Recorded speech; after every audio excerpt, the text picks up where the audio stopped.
ॐ सहना भवतु सहनौ भुनक्तु सह वीर्यं करवावहै तेजस्विनावधीतमस्तु मा विद्विषावहै।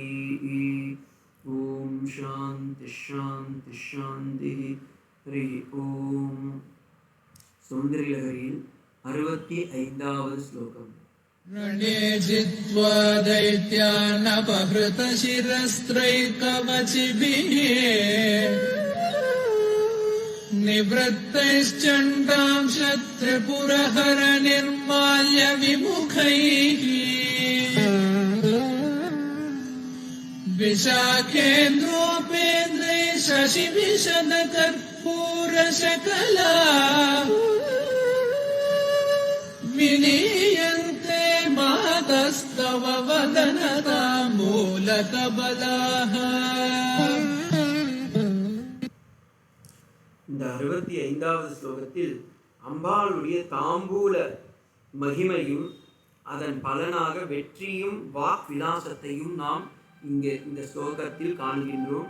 இந்த ஸ்லோகத்திற்கான யந்திரம் இங்கே தரப்பட்டுள்ளது. இதில் ஹ்ரீம் ஸ்ரீம் க்ளீம் போன்ற மந்திரங்களை எல்லாம் உச்சாரணம் இதில் உள்ளது. ரணே ஜித்வா தைத்யான் அபஹிருத சிரஸ்தைஹி கவசிபிஹி நிவృத்தைச்சந்தாம்ச திரிகுண ஹர நிர்மால்ய விமுகைஹி விஷாகேந்திரே கேந்திரோபேந்திரைஹி சசிவிஷத கற்பூர சகலா விலீயந்தே மாதஸ்தவ வதன தாம்பூல கபலாஹா. பியூட்டிஃபுல்லாக இருக்கிறார் தேவி. அசுரர்களுடைய போர் செய்து திரும்புகின்ற முருகன், விஷ்ணு, இந்திரன் ஆகியோர் தங்களுடைய வெற்றியை உன்னிடம் தெரிவிக்க வந்தபோது அவர்கள் அணிந்திருந்த தலைப்பாகையை கைகளில் ஏந்தி கொண்டு அவிழ்க்காத கவசங்களுடன் உன்னை வணங்கி நிற்கின்றார்கள். சண்டிகேஸ்வரருக்கு சொந்தமான சிவ நிர்மால்யத்தை மதிக்காமல் நீ வாயில் மென்று தருகின்ற பச்சை கற்பூரத்துடன் கூடிய தாம்பூல கவலங்களை ஆசையுடன் பக்தியுடன் மென்று சாப்பிடுகின்றனர் அப்படின்னு சொல்றாங்க. அதாவது இது என்னன்னா, இது நீங்க இந்த ஸ்லோகத்தை எப்படி அனுபவிக்கலாம் என்றால், அபகிருத சிரஸ்சை அப்படின்னு இருக்குல்ல, அம்பாளிடம் தேவாசுர யுத்தத்தின் போது வெற்றி செய்தியை சொல்ல யுத்தத்திலிருந்து நேராக கவசம் தலைப்பாகைகளுடன் வந்ததால் தலைப்பாகையை மட்டும் கயிற்றுவிட்டு நமஸ்கரித்தார்கள். யாரு? இந்திரன், ஸ்கந்தன், விஷ்ணு போன்ற தேவர்கள் எல்லாம்.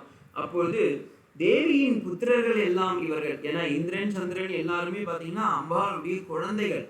அவர்கள் எல்லாம் என்ன பண்ணாங்களாம், அம்மா நான் ஜெயிச்சிட்டேம்மா அப்படின்னு ஓடி வரும்போது அம்பாள் தன்னுடைய வாயில் பச்சை கற்பூரத்தோடு ஏலக்காயும் கிராம்பும் அந்த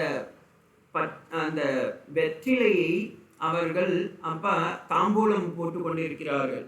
உடனே அந்த பான்ல இருந்து அந்த தாம்பூலத்திலிருந்து ஒரு சிறிய பகுதியை குழந்தைங்களுக்கு அம்பாள் கொடுக்குறா. இதற்கு நம்ம நார்மலாக அம்மா லோக ஜனனி கொடுக்குறாங்கன்னா அது எவ்வளோ பெரிய இது பாருங்க.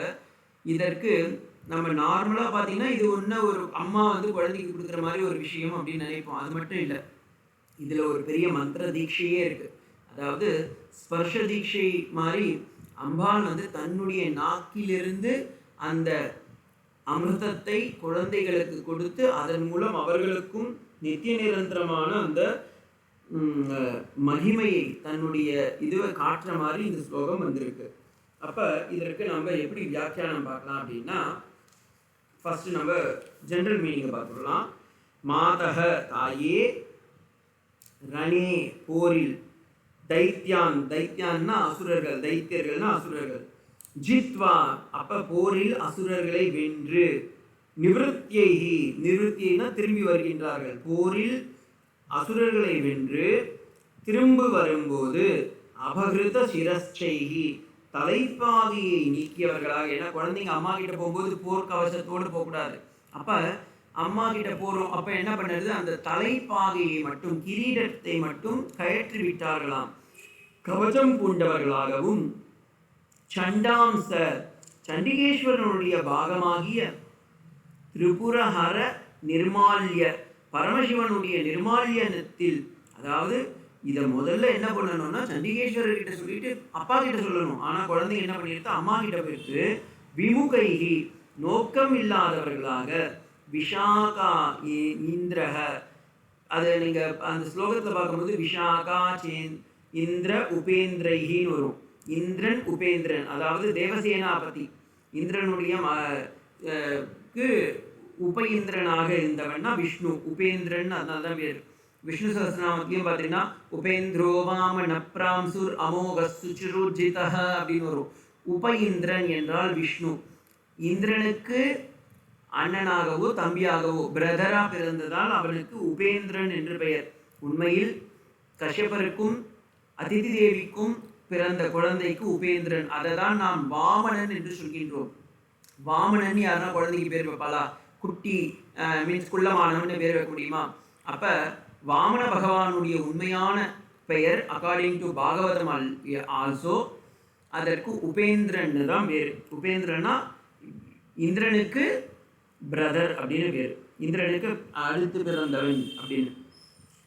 தேவர்களின் அரசனான இந்திரன், உபேந்திரன், விஷ்ணு ஆகியவர்களால் சச்சினா சந்திரனை போல விஷாத வெண்மையான கற்பூர சகலா பச்சை கற்பூரத்துடன் கூடிய கற்பூர சகலாகனா பச்சை கற்பூரத்தும் தவ உன்னுடைய வதன தாம்பூல கபலாக வாயில் மெல்லப்பட்ட தாம்பூலத்தை கவலங்களில் விஷீயந்தே விழுங்குகின்றார்கள்.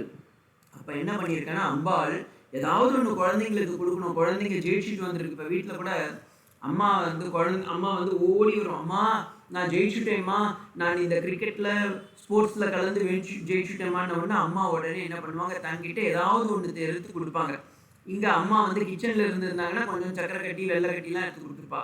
இங்கே அம்பாள் லோக ஜனனி, அவளுக்கு கிச்சன்லாம் கிடையாது. அப்போ என்ன பண்ணிட்டா தன்னுடைய வாயிலிருந்த அந்த பச்சை கற்பூரமும் ஏலக்காவும் கிராம்பும் சேர்ந்த அந்த தாம்பூலத்தை ஒரு சிறிய பாகத்தை அவர்களுக்கு கொடுத்து தீட்சை அளிப்பதாக இந்த ஸ்லோகம் வருது.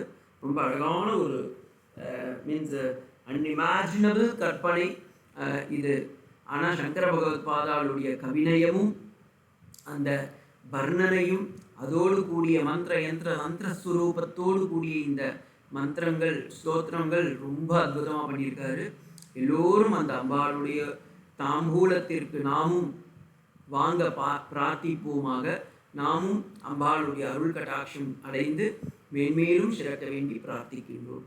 ஓம் சாந்தி சாந்தி சாந்தி. ஹரி ஓம் தத்சத். ஸ்ரீராமகிருஷ்ணார்ப்பணம்.